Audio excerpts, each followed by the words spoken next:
ঐতিহাসিক রায় দিল আমাদের দেশের শীর্ষ আদালত সুপ্রিম কোর্ট। এখন থেকে তপশিলি জাতি এবং তপশিলি উপজাতি সংরক্ষণের আওতায় থাকা অনগ্রসর শ্রেণীরা পেয়ে যাবেন সংরক্ষণের ক্ষেত্রে বাড়তি সুবিধা। গত 1 আগস্ট সুপ্রিম কোর্টের 7 বিচারপতির একটি বেঞ্চ থেকে এই নির্দেশটি সকলের সামনে আসে। আজ আমরা সুপ্রিম কোর্টের এই নির্দেশটিকে নিয়ে আপনাদের সঙ্গে বিস্তারিত একটি আলোচনা করব। তার আগে আপনাদেরকে জানিয়ে রাখি যে আপনারা যদি এই ধরনের ভিডিও দেখতে পছন্দ বোধ করে থাকেন তাহলে এই মুহূর্তে সাবস্ক্রাইব করে দিন আমার এই চ্যানেলটিকে এবং সাবস্ক্রাইব বাটনের পাশে থাকা বেল আইকনটিকেও ক্লিক করে দিন যাতে আমার সকল ভিডিওর আপডেট সবার আগে পৌঁছে যায় আপনার কাছে। एक ऐसा वक्त आएगा कि धर्म और जात पात के नाम पे इस देश में वो आग लगेगी जिसे बुझाते बुझाते आने वाली नस्लों की कमर टूट जाएगी। 4 वर्णों में विभाजित ये व्यवस्था हिंदू धर्म का आधार है, वो नेचुरल है और जरूरी भी।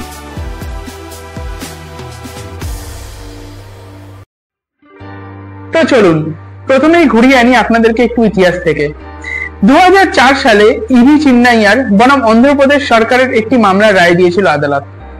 তপশিলি জাতি এবং তপশিলি উপজাতি থেকে অনগ্রসরদেরকে আলাদাভাবে চিহ্নিত করে তাদেরকে বাড়তি সুবিধা দেওয়া যায় কি যায় না সেই বিষয় নিয়ে করা হয়েছিল এই মামলাটি।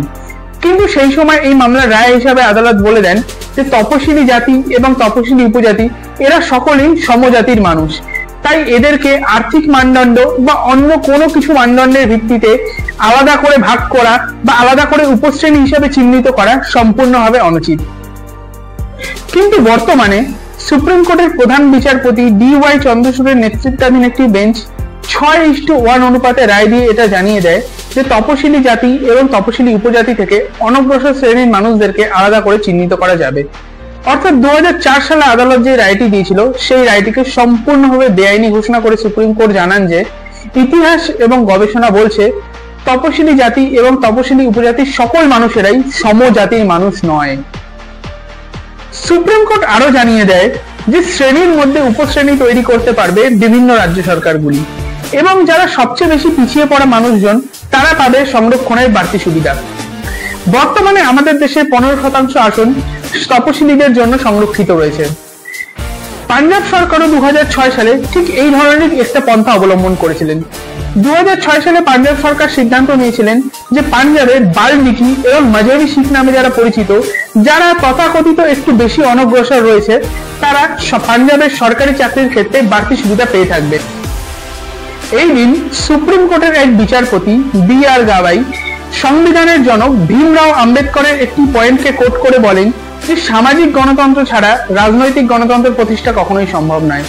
এছাড়াও সুপ্রিম কোর্টের প্রধান বিচারপতি DY চন্দ্রচূড় বলেন যে আমাদের দেশে প্রায়শই বিভিন্ন যারা তপশিলি জাতি এবং তপশিলি উপজাতির মানুষেরা রয়েছে তারা মই বেয়ে উপরে উঠতে পারেন না, তার কারণ তাদেরকে বিভিন্ন ধরনের বঞ্চনার শিকার হতে হয়।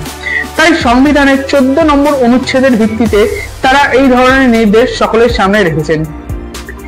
অর্থাৎ এটা স্পষ্ট বোঝা যাচ্ছে যে একদিকে যেরকম আমাদের দেশের সুপ্রিম কোর্ট মনে করছে যে আমাদের দেশে তপশিলি জাতি এবং তপশিলি উপজাতির যারা মানুষ রয়েছে তারা বঞ্চনার শিকার হচ্ছে, অপরদিকে তারা এটাও মনে করছে এই বঞ্চনার পরেও তপশিলি জাতি এবং তপশিলি উপজাতির মধ্যে কেউ কেউ বেশি পিছিয়ে পড়া বা কেউ কেউ বেশি অনগ্রসর হয়ে পড়ে রয়েছেন।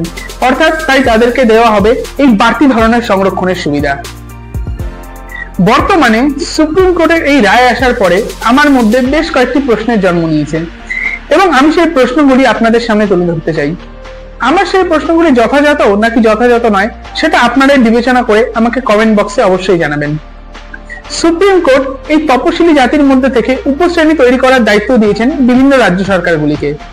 তবে রাজ্য সরকারগুলি যদি আমি ধরেও নিই এই কাজটি সম্পূর্ণ সততার সঙ্গে করতে চায়, তাহলেও তারা কোন মানদণ্ডের ভিত্তিতে এটা নির্ধারণ করবে কোন একটি তপশিলি জাতির মানুষ কম বঞ্চিত বা কোন একটি তপশিলি জাতির মানুষ বেশি বঞ্চিত, বা কোন একটি তপশিলি জাতির মানুষ বেশি অগ্রসর হয়েছে বা কোন একটি তপশিলি জাতির মানুষ সেভাবে অগ্রসর হতে পারেনি, তারা কোন মানদণ্ডের ভিত্তিতে এটা নির্ধারণ করবে? আপনি এটা মানুন চাই না মানুন, আমাদের দেশে বৈষম্যের আধার শুধুমাত্র অর্থনৈতিক নয়, আমাদের দেশে বৈষম্যের আধার সামাজিকও বটে। এখনো আমাদের দেশে এমন কিছু মন্দির রয়েছে যেখানে দলিত বা নিচু বর্ণের মানুষের প্রবেশ সম্পূর্ণভাবে নিষিদ্ধ। তা সেই দলিত মানুষটি গরিবই হোক অথবা সে লাখ লাখ টাকায় কারণে উপার্জন করুক, মন্দির কর্তৃপক্ষের কাছে সে একটি নিচু শ্রেণীর ব্যক্তি, তাই তার মন্দিরে প্রবেশের কোনো অনুমতি নেই। অপরদিকে আমি আরো একটি উদাহরণ আপনাদের সামনে তুলে ধরতে চাই। ধরে নিন আমি একটি নিচু শ্রেণীর যুবক, কিন্তু আমি সরকারি চাকরি মারফত মাসে লাখ লাখ টাকা উপার্জন করি, এবং আপনি উচ্চ বর্ণের একজন ব্যক্তি, এবং আপনি নিজের মেয়ের সম্বন্ধ করে বিয়ে দিতে চান।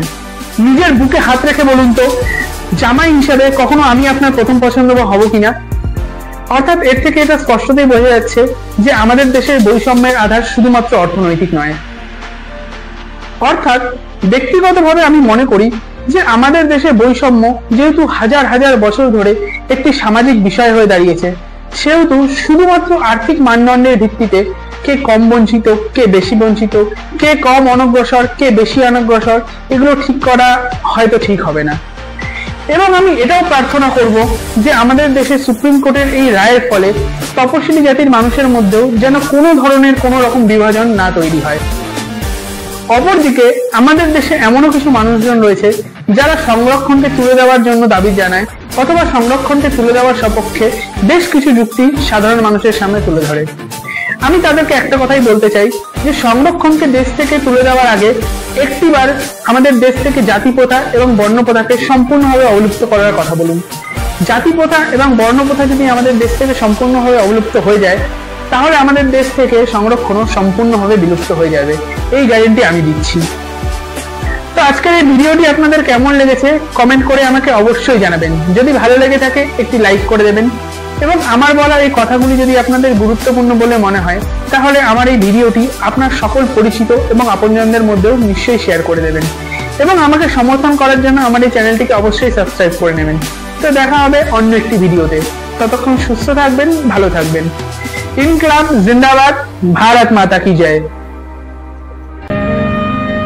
मैं यहाँ पर संविधान की अच्छाइयां गिनाने नहीं जाऊंगा, क्योंकि मुझे लगता है कि संविधान कितना भी अच्छा क्यों ना हो, वो अंततः बुरा साबित होगा अगर उसे इस्तेमाल में लाने वाले लोग बुरे होंगे, और संविधान कितना भी बुरा क्यों ना हो, वो अंततः अच्छा साबित होगा अगर उसे इस्तेमाल में लाने वाले लोग अच्छे होंगे। इसलिए जनता और उसके राजनीतिक दलों की भूमिका को संदर्भ में लाए बिना संविधान पर कोई भी निर्णय देना या कोई भी टिप्पणी करना मेरे विचार में व्यर्थ होगा।